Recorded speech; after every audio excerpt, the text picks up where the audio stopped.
स्नेहा का सपना था कि उसे कोई बहुत ज्यादा समझदार और स्मार्ट पढ़ा लिखा लड़का मिले। लेकिन कहते हैं ना, जो भाग्य में होता है होता वही है। देख, मैं साफ कह रही हूँ, लड़की के बाप के पास भर भर के पैसा है।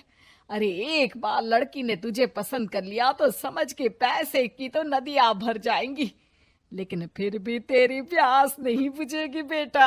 अरे माँ, फ्रिज में मैंने 2 बोतल पानी की रखी है, और कैसे प्यास बुझेगी?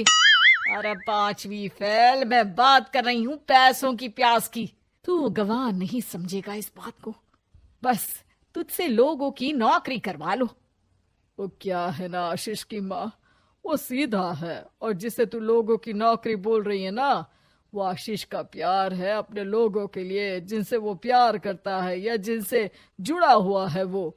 अरे जमाना नहीं रहा वो। अरे आज की डेट में तो ना बेटा माँ का है, ना ही पति पत्नी का। कैसे बात कर रही है माँ? चाहे दुनिया यहाँ की वहाँ क्यों ना हो जाए, मैं आपके बिना नहीं रह सकता। ना ही मैं आपको कभी धोखा दे सकता हूँ।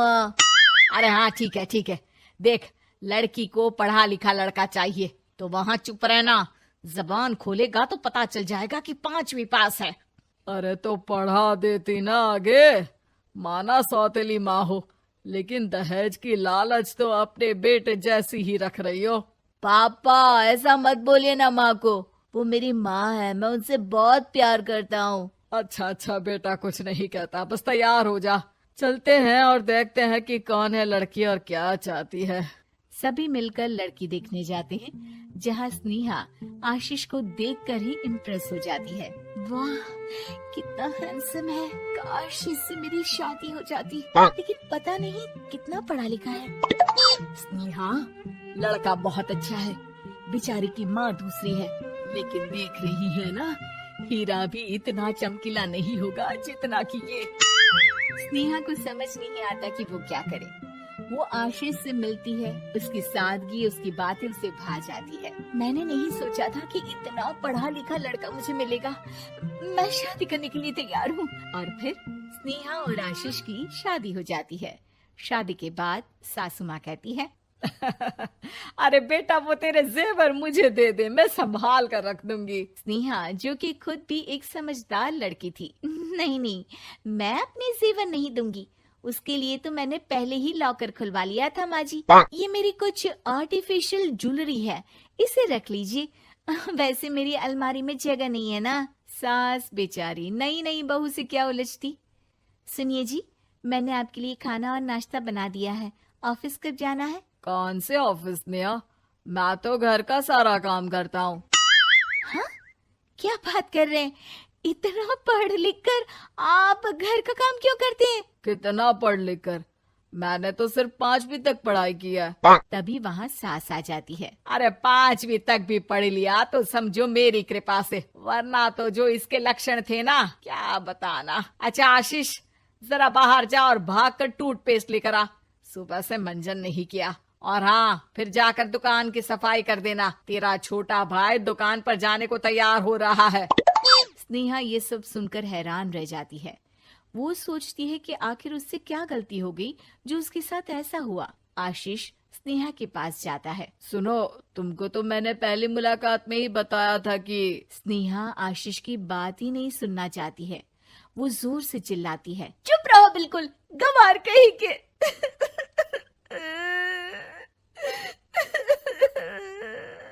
कितना बड़ा धोखा हो गया मेरे साथ। अब मैं इस घर में नहीं रह सकती। प्लीज ऐसी बात मत करो, मेरी पत्नी हो तुम, जैसे बोलोगी मैं वैसा करूंगा। मैं कोशिश करूंगा बाहर जाकर कोई काम ढूंढ लूं, पर प्लीज मत जाओ। चुप रहो गंवार कहीं के, मैं तुम्हारे जैसी की बीवी हो ही नहीं सकती।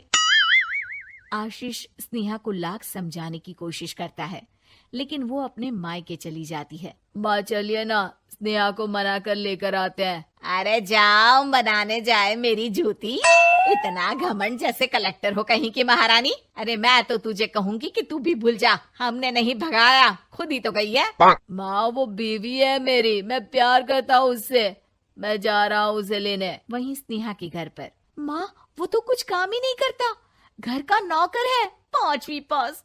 मैं नहीं रह सकती ऐसे आदमी के साथ माँ।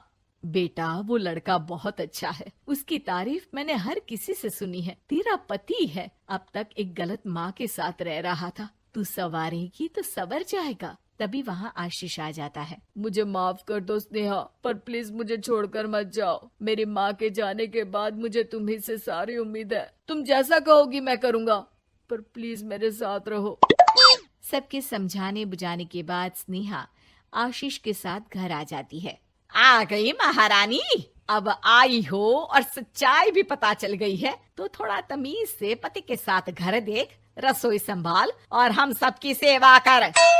देखो, मैं अब इस घर में बंटवारा चाहती हूँ। जो मेरे पति का हिस्सा है वो उसे मिले और वो आज से कोई काम नहीं करेंगे। हिस्सा ले लो, लेकिन कमाओगे क्या, खाओगे क्या, धूल मिट्टी? अरे तेरा पति किसी काम का नहीं है, वो तो मेरा बेटा कमा रहा है तो 2 रोटी मिल जाती है इसे।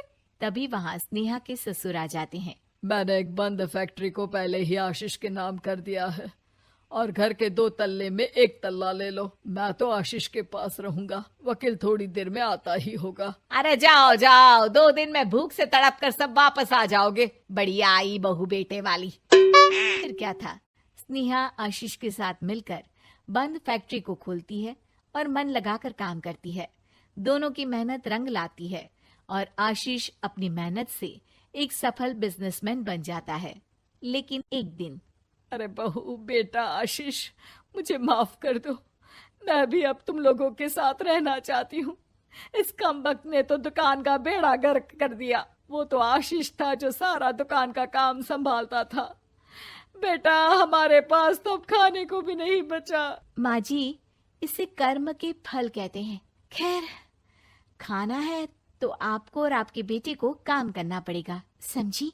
हे भगवान, अब ये दिन आ गए हैं कि बहू के साथ रहने के लिए मुझे काम करना पड़ेगा। बेटा आशीष, तू ही समझाना अपनी बीवी को।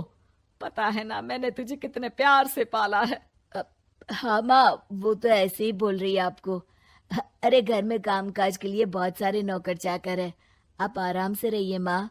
स्नेहा आशीष का अच्छा और सरल सच्चा व्यवहार देखकर मन ही मन सोचती है, मेरा पति गवार ही सही, लेकिन दुनिया का सबसे अच्छा इंसान है।